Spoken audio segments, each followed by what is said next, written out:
Magazine Aisle. Welcome back to Magazine Aisle. Let's get into the details of this story. So, you're probably aware that the USS Abraham Lincoln, that's a U.S. aircraft carrier, has been on a pretty long deployment in the Middle East. We're talking nearly 9 months, which is a lot longer than they initially planned.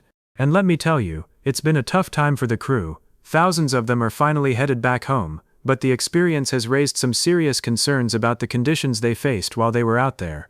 According to reports from family members and media outlets, life on the USS Abraham Lincoln was pretty rough. They're saying there were issues with overflowing toilets, food shortages, and a lack of hygiene products.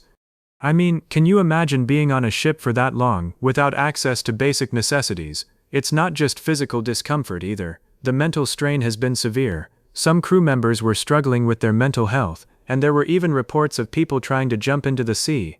It's a pretty dire situation. Now, this whole situation has become a political issue, especially for US President Donald Trump.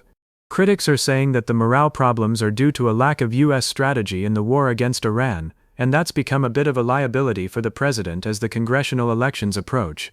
Both President Trump and Pentagon Chief Pete Hegseth have dismissed reports of poor conditions, saying they're overblown, or just plain false. But that's not sitting well with family members, like Tamika Kyles, whose sister was on the Lincoln and missed her son's graduation due to the extended tour.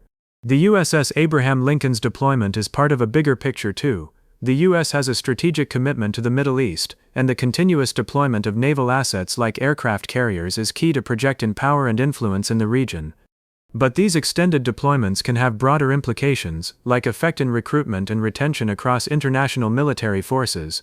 It's a complex issue, and it'll be interesting to see how the Pentagon addresses the reported morale and living condition issues, as well as the political ramifications for the current administration.